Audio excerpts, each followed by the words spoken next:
우리의 몸과 마음을 가다듬고 다 같이 일어서서 2026년 2월 8일 주일 예배를 하나님께 드리겠습니다.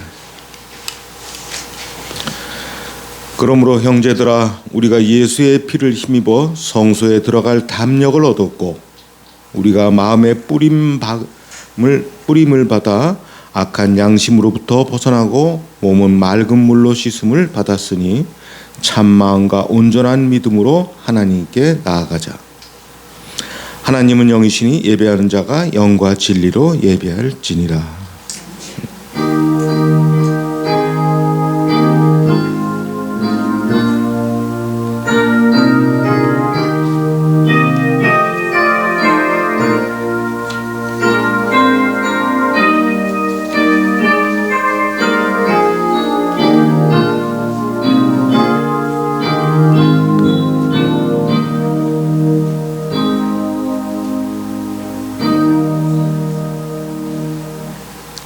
영원토록 찬양받으실 하나님 아버지, 예수님의 보혈로 속량함을 받은 저희가 마음을 확정하여 하나님만을 예배하려고 교회에 모였습니다. 시와 찬미로 하나님을 노래하며 만민 중에서 감사하며 하나님을 높여드립니다. 예배하는 저희에게 주님의 인자하심을 풍성하게 보여주시며 우리의 기도와 찬송과 예물은 걸어가신 보좌에 상달되게 하옵소서. 예수 그리스도의 이름으로 기원하옵나이다. 아멘. 함께 찬송가 4장으로 하나님을 찬양하겠습니다.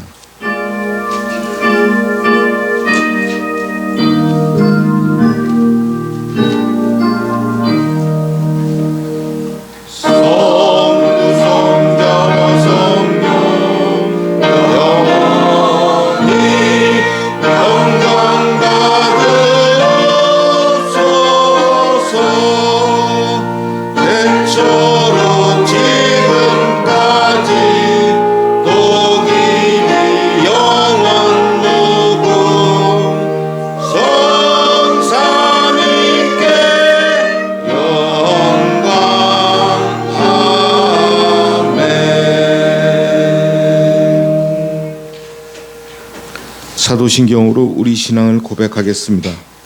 나는 전능하신 아버지 하나님 천지의 창조주를 믿습니다. 나는 그의 유일하신 아들 우리 주 예수 그리스도를 믿습니다. 그는 성령으로 잉태되어 동정녀 마리아에게서 나시고 본디오 빌라도에게 고난을 받아 십자가에 못 박혀 죽으시고 장사된 지 사흘 만에 죽은 자 가운데서 다시 살아내셨으며 하늘에 오르시어 전능하신 아버지 하나님 우편에 앉아 계시다가 거기로부터 살아있는 자와 죽은 자를 심판하러 오십니다. 나는 성령을 믿으며 거룩한 공교회와 성도의 교제와 죄를 용서받는 것과 몸의 부활과 영생을 믿습니다. 아멘. 오늘은 시편 112편 5절부터 10절 말씀을 교독하겠습니다. 은혜를 베풀며 꾸어주는 자는 잘 되나니 그 일을 정의로 행하리로다. 그는 영원히 흔들리지 아니하며 의인은 영원히 기억되리로다. 그는 흉한 소문을 두려워하지 아니하며 여호와를 의뢰하고 그의 마음을 굳게 정하였도다.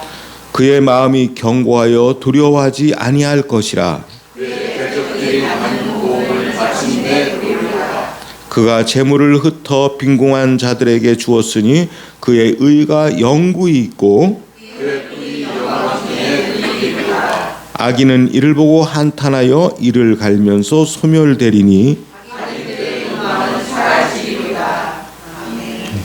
모두 자리에 앉으시기 바랍니다. 찬송가 85장으로 찬송하겠습니다.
사랑과 은혜의 하나님 아버지, 오늘도 우리가 이 자리에 모여서 예배 드리고 찬송 드릴 수 있도록 허락해 주셔서 감사합니다.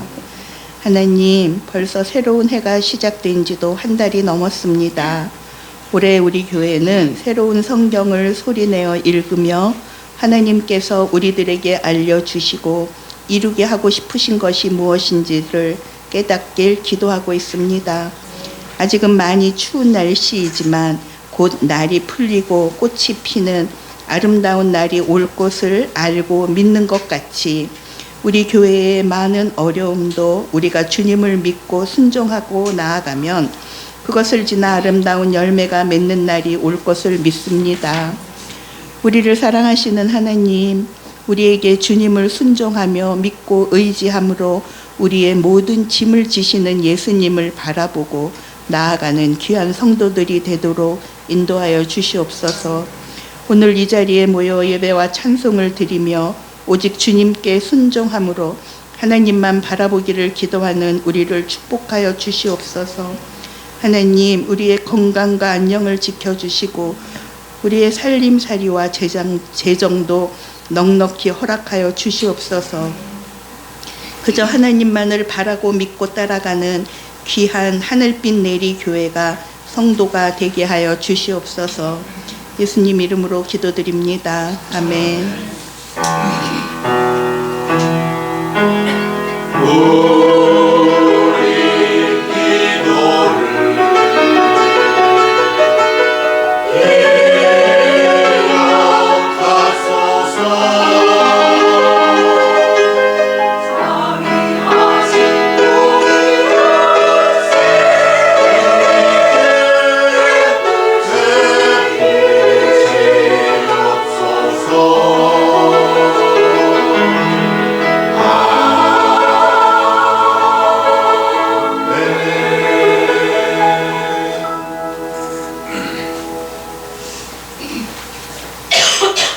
하나님께 봉헌하겠습니다.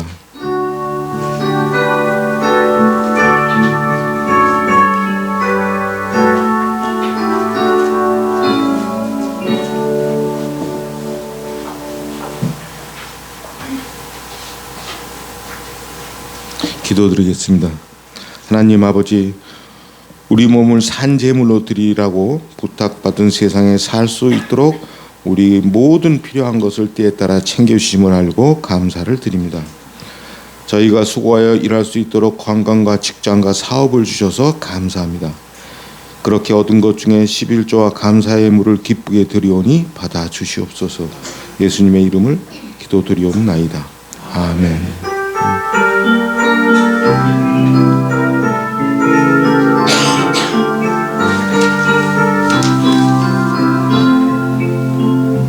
주의 사랑으로 사랑합니다. 주의 사랑으로 사랑합니다.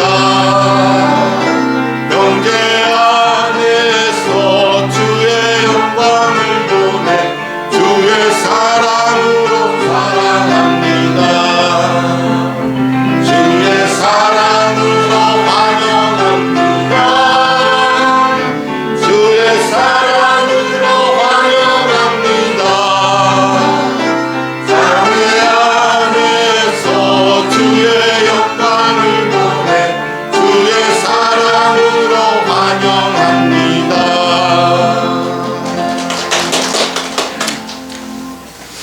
교회 소식 알려드리겠습니다. 다음 주일에는 설 연휴가 시작되는 날이어서 점심과 오후 모임이 없습니다. 이번 주 새한글 성경 소리내어 읽기 범위는 누가복음 9장부터 20장까지입니다. 집에서 하루 2장입니다. 그 다음에 찬송가 314장으로 찬송하겠습니다.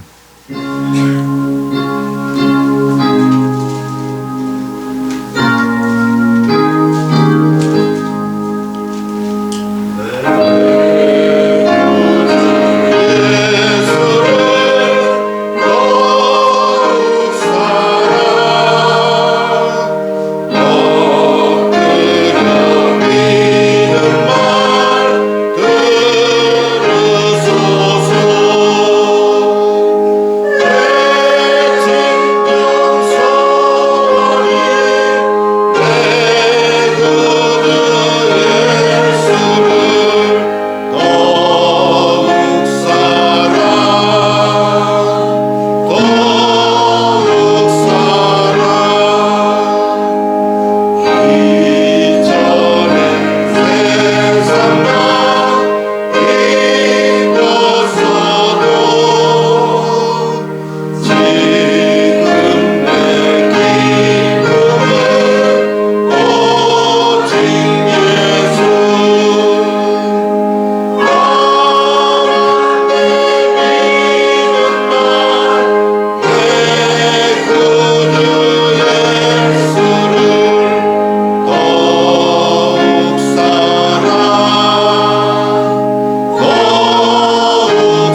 우리에게 주시는 말씀은 욥기 38장 1절에서 11절 말씀입니다.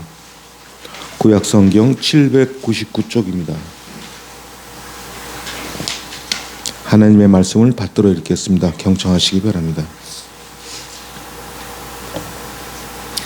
그때 여호와께서 폭풍우 가운데에서 욥에게 말씀하여 이르시되 무지한 말로 생각을 어둡게 하는 자가 누구냐?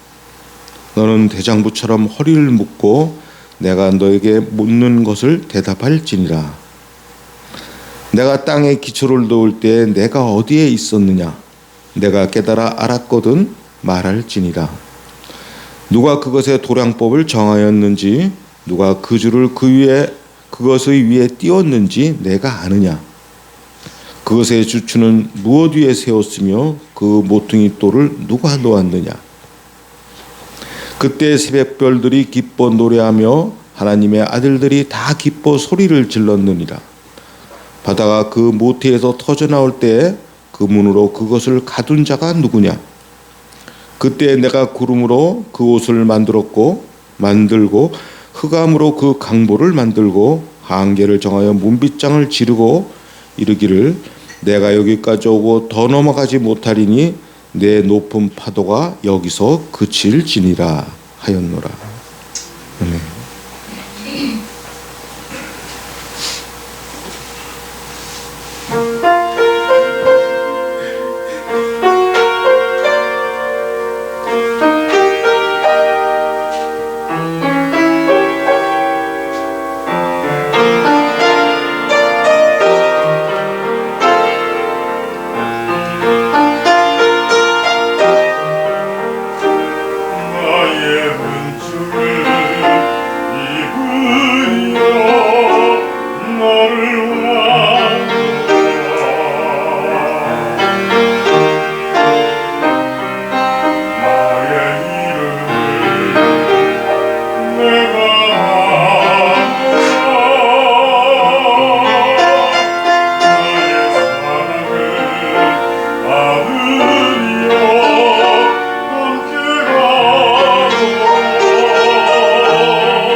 우리가 너무도 잘 알고 있고 너무나 당연하게 생각하는 인과응보 사상에 따르면 욥이 소유를 다 잃고 자녀도 다 잃고 병까지 들어 이제 죽음만을 기다리는 것은 그리 될 수밖에 없는 죄로 천벌을 받았다는 증거입니다. 욥의 친구들을 비롯한 세상 사람들 대부분이 다 욥의 처지를 보고서 그렇게 생각하였습니다. 하지만 욥은 자신은 지금까지 의롭게 살아왔다면서 하나님과 한번 따져보아도 충분히 답을 할 수 있다고 하다가 그럼에도 친구들이 정죄하기를 계속하자 자기가 잘못이 없기 때문에 그렇게 하시는 하나님이 잘못하시는 것 같다는 생각을 은연중에 드러내게 됩니다.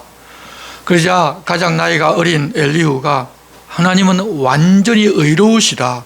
사람이 죄인이기에 알든 모르든지 죄를 지을 수밖에 없는 존재여서 이런 일이 자기에게 생기면 자기에게 무슨 문제가 있나를 찾아보는 것이 당연한데 욥은 자기가 하나님보다 더 의롭다고 하면서 하나님께 그 책임을 돌리고 있는 것을 보니 악인이어서 그런 것이고 아직 징계를 당한 것이 약해서 그러고 있는 것 같은데 더 이상 악으로 치우치지 말아야 한다. 만일 계속 이러다가는 더 큰 화가 미칠 것이라고 열을 내어서 자기의 말에 순복하라고 말을 합니다.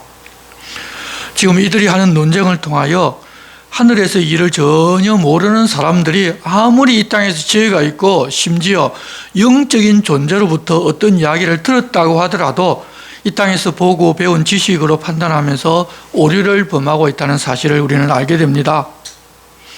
엘리후의 말이 이렇게 끝이 났기 때문에 이제는 욥이 변명해야 할 차례입니다. 그런데 이때 하나님께서 개입하셔서 욥에게 말씀하기 시작하십니다. 사람이 알지도 못하면서 서로 대적해서 말을 많이 하게 되면 감정이 이입이 되어서 실수도 하게 되고 헛소리도 늘어나고 그러다가 보면 자기의 말을 정당화하기 위하여 거짓말까지도 하게 되는데 욥도 사람인지라 그렇게 되었을 수도 있습니다. 심중에 그런 생각을 혹 가졌다 하더라도 말을 한 것과 그렇지 않은 것은 차이가 굉장히 큽니다. 그래서 더 이상 욥이 말로 실수하지 못하게 욥이 입을 열기 전 하나님께서 먼저 말씀을 시작하신 것입니다. 욥을 사랑하신 하나님께서 그 정도로 막으신 것입니다. 1절 말씀입니다. 그때 여호와께서 폭풍우 가운데에서 욥에게 말씀하여 이르시되 무지한 말로 생각을 어둡게 하는 자가 누구냐? 너는 대장부처럼 허리를 묶고 내가 내게 묻는 것을 대답할지니라. 우리는 이 욥기를 통하여 하늘에서의 일과 욥이 의롭게 살아왔다는 것을 알기에 욥이 하는 말은 대체로 옳다고 생각하기 쉽지만 욥의 말조차도 하나님 보시기에는 무지한 이야기에 불과합니다. 욥 역시도 무지한 말로 생각을 어둡게 하는 자라는 것입니다. 자신이 의로운데 이렇게 된 것은 하나님께 잘못이 있다고 했고 자신을 불러주면 다 대답을 할 테니까 그렇게 나를 좀 만나달라고 그렇게 욥이 간청을 했었는데 이제 하나님께서는 대장부처럼 허리를 묶고 내가 내게 묻는 것을 이제 대답해 보라고 하십니다. 욥을 책망하신다면 다른 사람은 따로 책망할 필요도 없이 더 옳지를 않습니다. 그래서 욥들어 말씀하시는 것입니다. 일반적으로 우리가 생각하기로는 하나님께서 제일 악한 사람을 책망할 거라고 생각하는데 하나님께서 그래도 제일 나은 사람을 책망하시면 나머지 사람은 다 책망받는 것입니다. 근데 우리가 그런 착각은 하지 말아야 합니다. 그래서 내가 저 사람보다 의로운데 저 사람보다 나은데 왜 나를 책망하시냐? 여러분, 나를 책망하시면 그 사람까지 싸잡아 책망하는 것이지 제일 착하고 선하고 바르지 않은 내가 책망받는다고 그게 잘못됐다고 생각하지 마시기 바랍니다. 하나님은 그렇게 해서 모든 사람을 다 책망하십니다. 하나님께서 묻는 것에 답하라고 하신 것은 알지도 못하면서 다 아는 채 했다는 것입니다. 앞서 보면 하나님 자기를 불러 말하라고 하면 당당하게 서서 말하겠다고 자신했었습니다. 그런 자신을 가지고 있던 욥이 이제 하나님의 질문에 아무것도 답하지를 못합니다. 그렇게 무지하지만 하나님께서 은혜 주셔서 조금 더 알게 해주시니 다 아는 채 하고서 하나님보다 자기가 더 의롭다고 생각하기까지 했었습니다. 여러분, 그런데 우리도 종종 동일하게 실수하기 있는데 우리가 그런 존재라는 것을 알고 늘 생각하고 있는 것이 중요합니다. 그럼에도 문득 그 생각은 그 사실은 잊어먹고 우리는 내가 최고인 줄 알고 어떤 때는 하나님보다 내가 더 의롭다고 막 튀어오를 때가 많습니다. 이제 하나님께서 욥에게 하시는 질문과 설명해 주시는 말씀을 하나님께서 직접 하시는 말씀이니까 중요하니까 조금 생략하지 않고 천천히 제가 한번 읽겠습니다. 설명이나 생각해야 할 단락이 있으면 잠깐 끊고 설명하고서 이어가겠습니다. 이 폭풍우 가운데서 말씀하셨는데 하나님께서 폭풍우같이 질문을 막 쏟아내십니다. 할 말씀이 많으셨는데 그동안 얼마나 많이 참고 계셨는지를 보여주시는데 이제 4절부터는 우주를 만들고 통치하시는 것을 너는 보았거나 아느냐고 욥에게 물어보십니다. 4절입니다. 내가 땅에 기초를 놓을 때 내가 어디 있었느냐? 내가 깨달아 알았거든 말할지니라. 누가 그것의 도양법을 정하였는지 누가 그 줄을 그것의 위에 띄웠는지 내가 아느냐? 그것의 주추는 무엇에 세웠으며 그 모퉁이 돌을 누가 놓았느냐? 하나님 그렇게 하실 때 7절 그때 새벽별들이 기뻐 노래하며 하나님의 아들들이 다 기뻐 소리를 질렀느니라. 욥은 하나님께서 그렇게 하시는 것을 보지도 못했고 알지도 못합니다.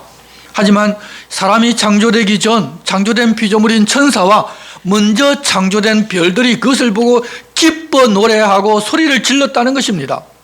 당시에 1월 성신, 태양, 달을 신으로 보고 섬기던 시대였는데 먼저 창조된 그것들이 하나님 하시는 창조를 보고서 기뻐 노래하며 소리를 질렀다고 하면서 그때 상황은 이랬다고 설명해 주십니다.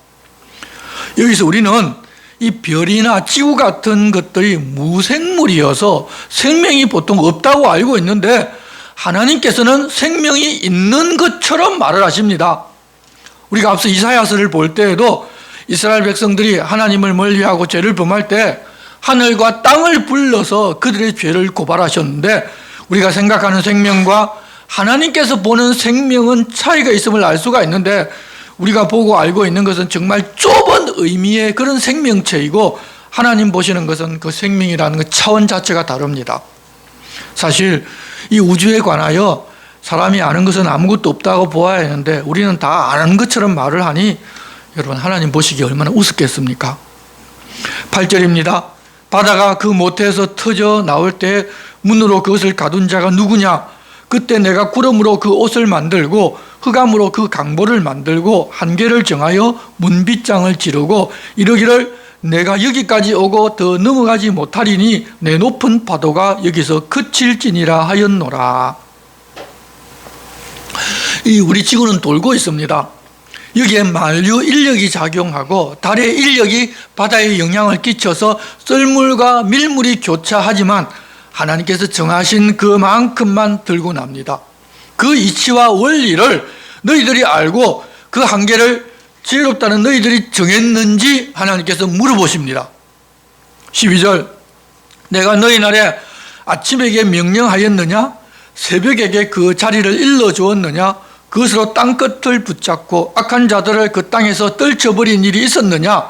땅이 변하여 진흙에 인친 것 같이 되었고 그들은 옷같이 나타나되 악인에게는 그 빛이 차단되고 그들의 높이 든 팔이 꺾이느니라.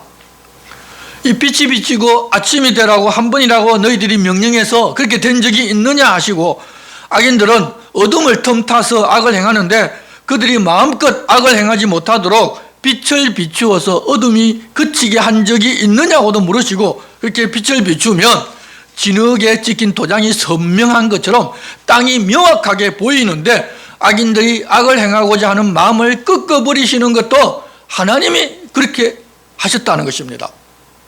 16절 내가 바다의 샘에 들어갔었느냐? 깊은 물 밑으로 걸어 다녀 보았느냐? 사망의 문이 내게 나타났느냐? 사망의 그늘진 문을 내가 보았느냐? 땅의 너비를 내가 측량할 수 있느냐? 내가 그 모든 것을 다 알거든 말할지니라. 어느 것이 광명이 있는 곳으로 가는 길이냐? 어느 것이 흑암이 있는 곳으로 가는 길이냐? 너는 그 지경으로 그를 데려갈 수 있느냐? 그의 집으로 가는 길을 알고 있느냐? 내가 아마도 알리라. 내가 그때 태어났으리니 너의 횟수가 많음이니라. 이 사람은 현세도 다 청량하지를 못하는데 태어나기 전 그리고 죽고 난 이후의 세상에 대해서 어디까지 청량해 보았느냐고 물으면서 내가 그때 태어났고 나이도 많으니까 다 알 것이라고 모든 것을 모른다는 것을 반어법으로 설명합니다. 완전 무지한데도 불구하고 모든 것을 다 알고 심지어 하나님 어떤 분이신지도 다 알아서 자기가 하나님보다도 의롭다고 욥이 말을 했었습니다. 22절입니다. 내가 눈 곳간에 들어갔었느냐? 우박 창고를 보았느냐? 내가 환난 때와 교전과 전쟁의 날을 위하여 이것을 남겨두었노라. 광명이 어느 길로 뻗치며 동풍이 어느 길로 땅에 흩어지느냐? 누가 홍수를 위하여 물길을 터 주었으며 우레와 번갯길을 내어 주었느냐? 누가 사람 없는 땅에 사람 없는 광야에 비를 내리며 황무하고 황폐한 토지를 흡족하게 하여 연한 풀이 돋아나게 하였느냐? 비에게 아비가 있느냐? 이슬 방울은 누가 낳았느냐? 얼음은 누구의 태에서 났느냐? 공중의 서리는 누가 낳았느냐? 물은 돌같이 굳어지고 깊은 바다의 수면은 얼어붙느니라. 이 땅에서 볼 수 있는 눈, 우박, 비, 바람 모두를 주관하는 분이 바로 하나님이시고 이슬과 얼음과 서리를 만드시는 분도 하나님이시라는 것입니다. 그뿐만 아니라 우주의 전체를 주관하시는 분도 자신이라고 하십니다. 31절입니다. 내가 묘성을 메어 묶을 수 있으며 삼성의 띠를 풀 수 있겠느냐? 너는 별자리들을 각각 제때 이끌어낼 수 있으며 북두성을 다른 별들에게로 이끌어갈 수 있겠느냐? 내가 하늘의 궤도를 아느냐? 하늘로 하여금 그 법칙을 땅에 베풀게 하겠느냐? 여러분, 우리가 사는 이 지구라는 별이나 다른 행성, 항성 등등의 많은 별들이 어떤 것에 묶였거나 연결되지를 않고 공간에서 자기 자리를 차지하고 유지하고 있습니다. 사람들은 우연히 그렇게 되었다고 하지만 우연히 질서가 생기고 그 질서가 유지되는 것은 이 세상에서 있는 법칙이 아닙니다. 그렇게 하시는 어떤 분이 계시기에 가능한 일인데 사람들은 조금 안다고 하면서 저절로 우연히 그렇게 되었다고 주장합니다. 34절입니다. 내가 목소리를 구름에까지 높여 넘치는 물이 내게 덮이게 하겠느냐? 내가 번개를 보내어 가게 하되 번개가 내게 우리가 여기 있나이다 하게 하겠느냐? 가슴 속의 지혜는 누가 준 것이냐? 수탉에게 설기를 준 자가 누구냐? 누가 지혜로 구름의 수를 세겠느냐? 누가 하늘의 물주머니를 기울이겠느냐? 뒷거리 덩어리를 이루며 흙덩이가 서로 붙게 하겠느냐? 자연현상을 주관하는 분이 자신이시라는 것을 밝히고 너 그렇게 할 수 있어? 라고 질문하십니다.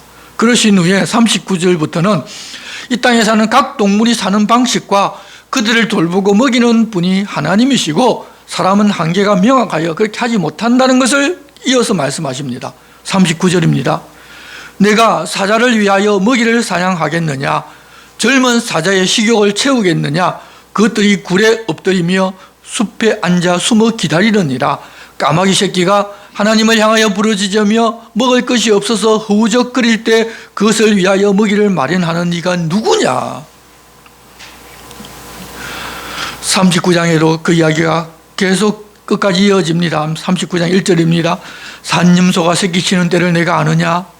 암사슴이 새끼 낳는 것을 내가 본 적이 있느냐? 그것이 몇 달 만에 만삭되는지 아느냐?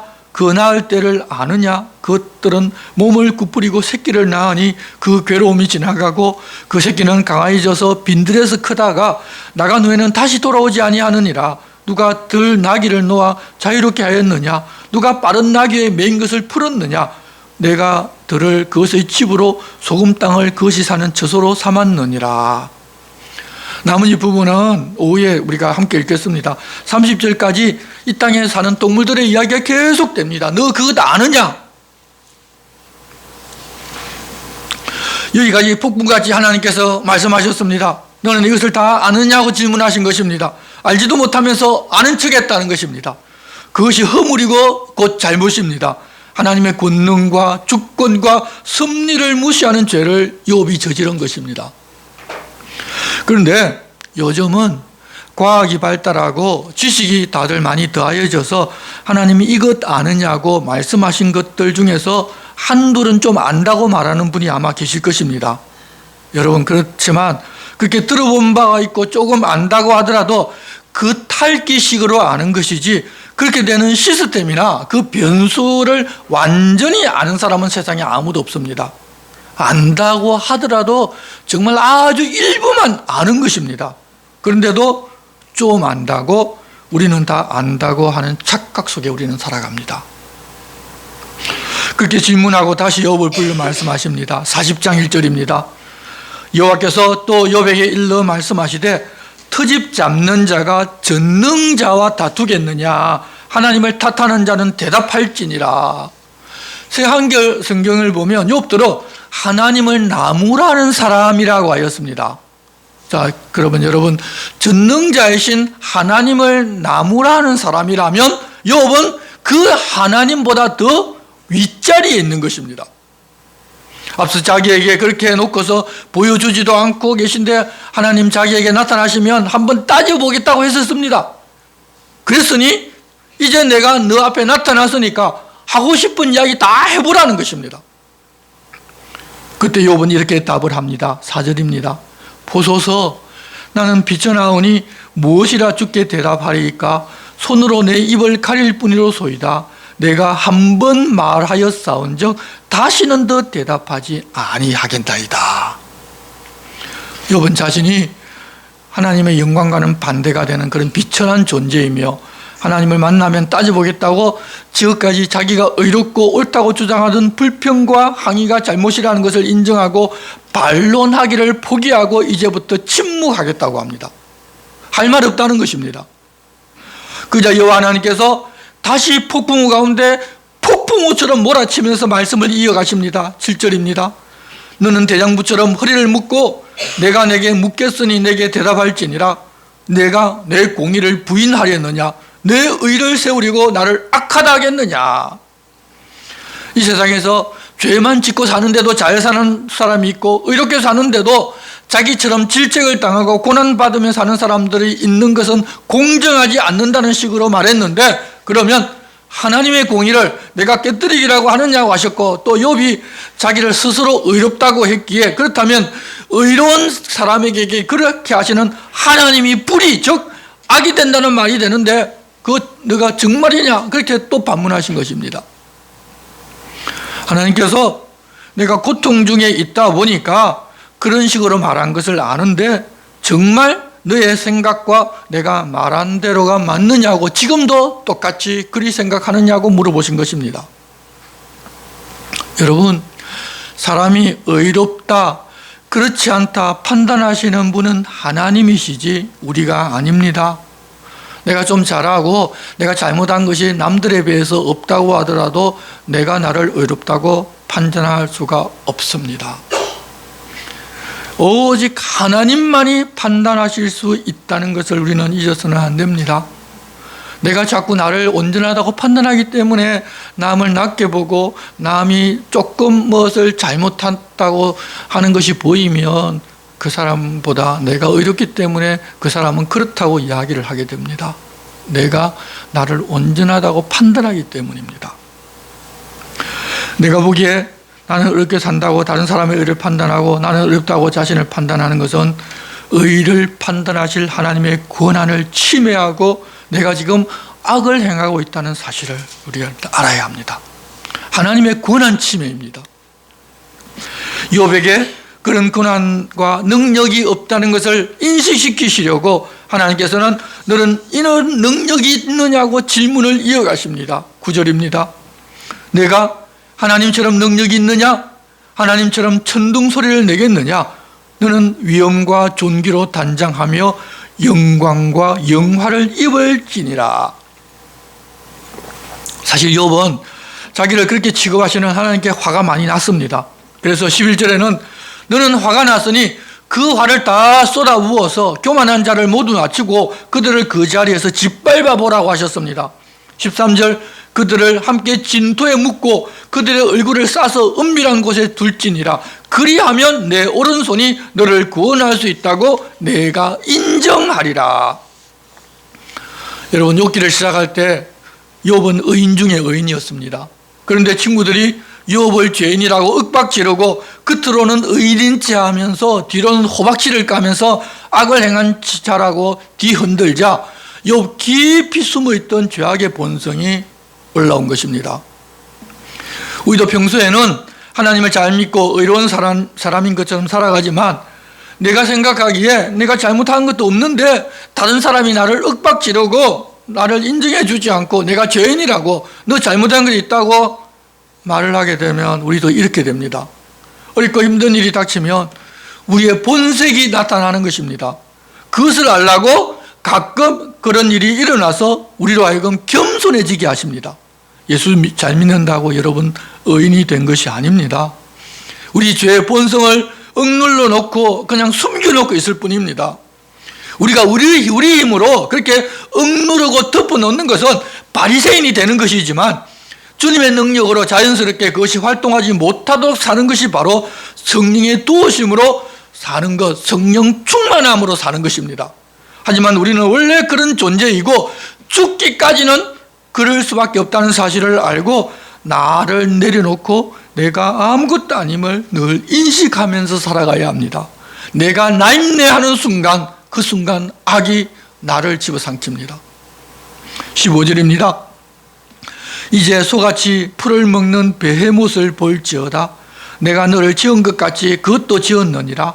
그것의 힘은 허리에 있고 그 뚝심은 배에 힘줄이 있고 그것이 꼬리치는 것이 그것은 백향목이 흔들리는 것 같고 그 넓적다리 힘줄은 서로 얽혀 있으며 그 뼈는 녹관 같고 그 뼈는 쇠 막대기 같으니 그것은 하나님이 만드신 것 중에 어뜸이라. 그것을 지으신 이가 자기의 칼을 가져오기를 바라노라. 모든 들 짐승들이 뛰노는 산은 그것을 위하여 먹이를 내느니라. 그것이 연잎 아래나 갈대 그늘에서나 늪속에 엎드리니 연잎 그늘이 덮으며 시내버들이 그를 감싸는도다. 강물이 소용돌이실지라도 그것이 놀라지 않고 요단 강물이 쏟아져 그 입으로 들어가도 태연하니 그것이 눈을 뜨고 있을 때 누가 능히 잡을 수 있겠으며 갈고리로 그것의 코를 꿰 수 있겠느냐.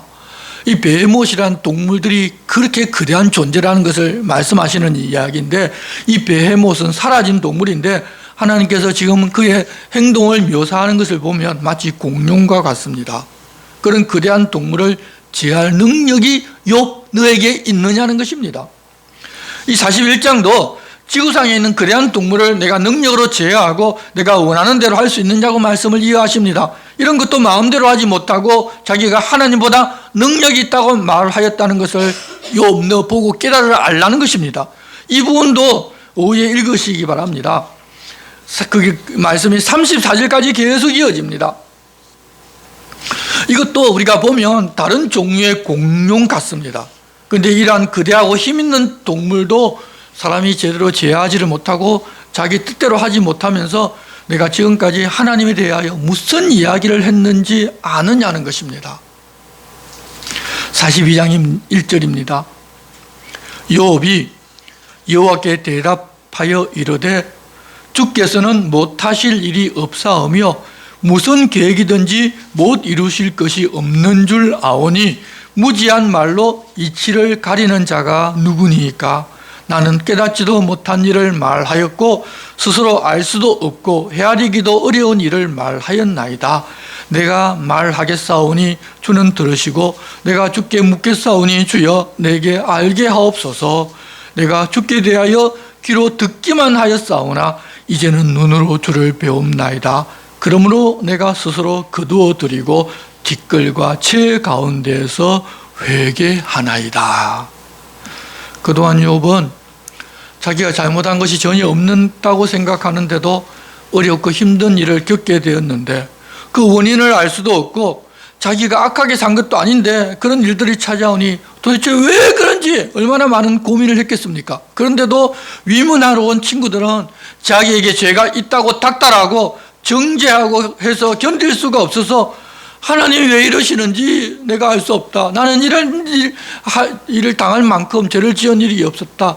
만나서 따져보겠다고 하고서 하나님과 대화해서 자기는 의롭다고 자신 있게 답하고 하나님의 인정을 받을 수 있겠다고 했었는데, 정작 하나님께서 자기 앞에 나타나시자 말 한마디도 제대로 못하고 자기가 다 아는 채 했던 교만이 죄로 나타나자 나는 깨닫지도 못한 일을 말하였고 스스로 알 수 없고 헤아리기 어려운 일을 말하였나이다 하면서 내가 스스로 했던 그 모든 말을 다 거두어 드리고 티끌과 제 가운데서 회개하나이다 라고 고백한 것입니다.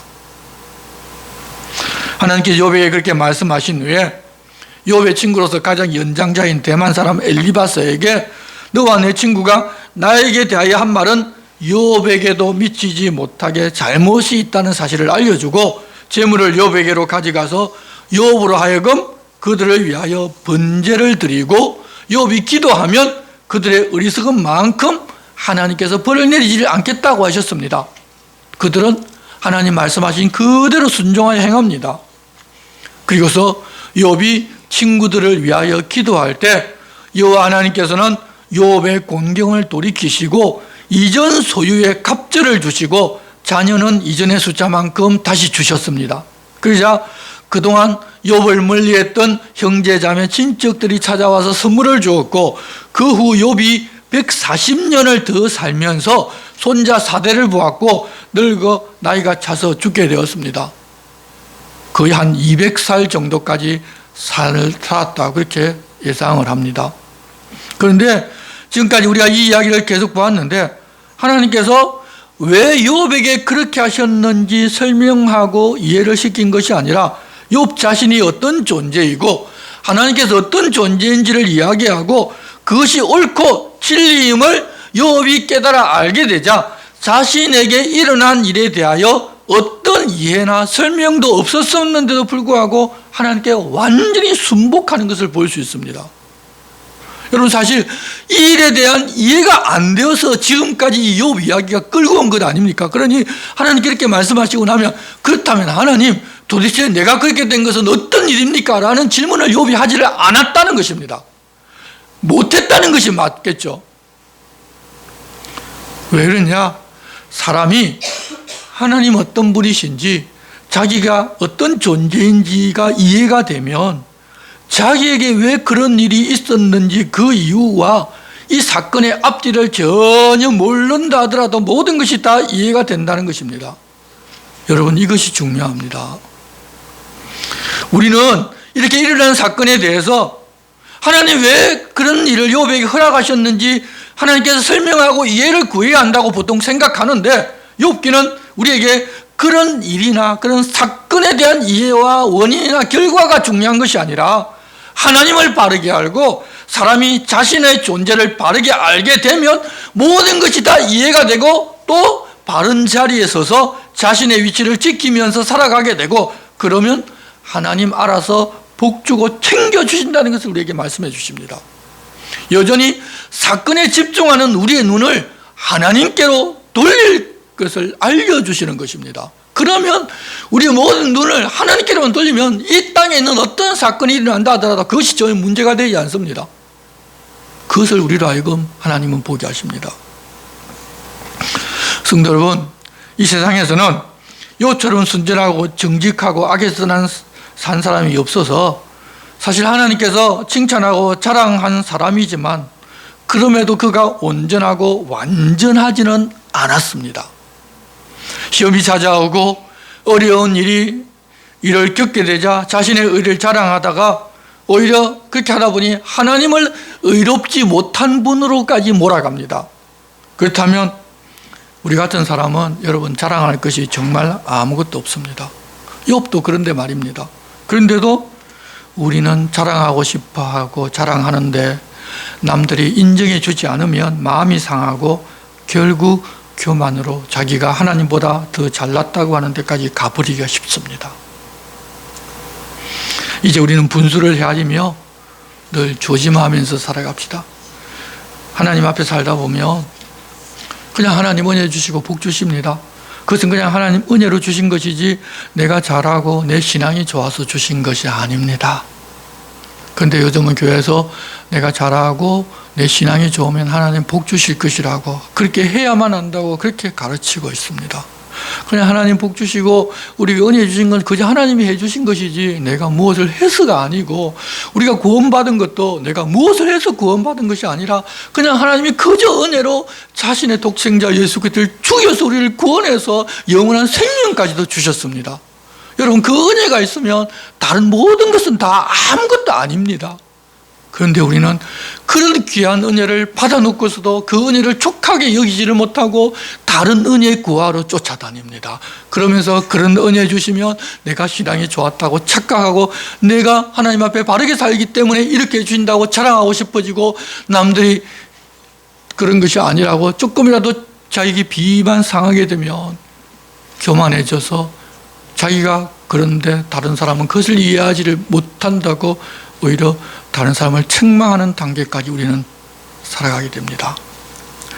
여러분, 우리는 하나님 주신 은혜와 복으로 사는 것이니 내가 열심히 해서 얻었다고 그것을 움켜쥐지 말고 손을 펴서 부지런히 주님 주신 것을 나누어 주며 우리 주님이 누구신지를 우리 삶을 통해서 나타내는 그런 복의 사람들이 되어 살아갑시다.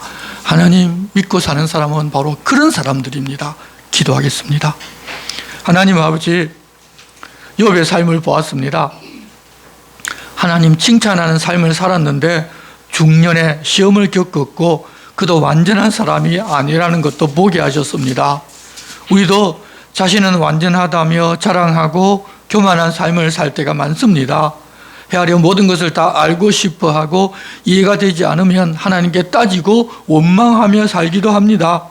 이제는 세상 문제를 다 알아서 해결받는 것이 아니라 하나님 어떤 분이신지를 알고 또 나 자신이 어떤 존재인지를 알아서 하나님 하시는 모든 일이 우리를 위한 일인 것도 알아서 항상 기뻐하고 쉬지 말고 기도하고 범사에 감사하는 믿음의 삶을 사는 모두가 되게 도와주시옵소서. 예수님의 이름으로 기도드리옵나이다. 아멘. 다 같이 일어서서 찬송가 53장을 찬송하겠습니다.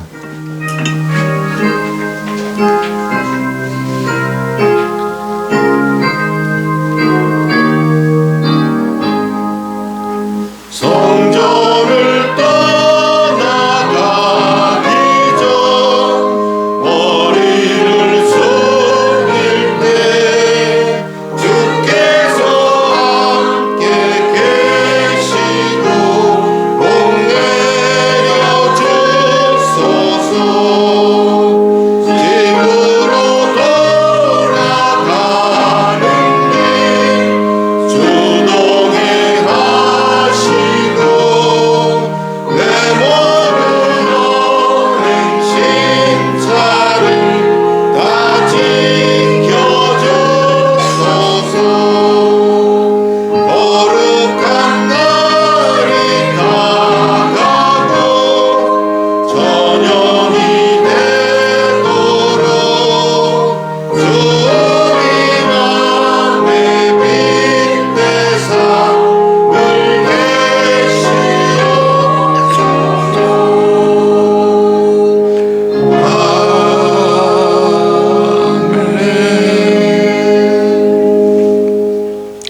사는 날 동안 하나님을 더 잘 알아가며 세상을 바라보지 아니하고 하나님만을 바라보며 살아가고자 하는 여기 모인 거룩한 자녀들 위해 우리 주 예수 그리스도의 은혜와 하나님 아버지의 사랑과 성령님의 감동 감화와 교통하심이 영원토록 함께 하시기를 간절히 축원하옵나이다.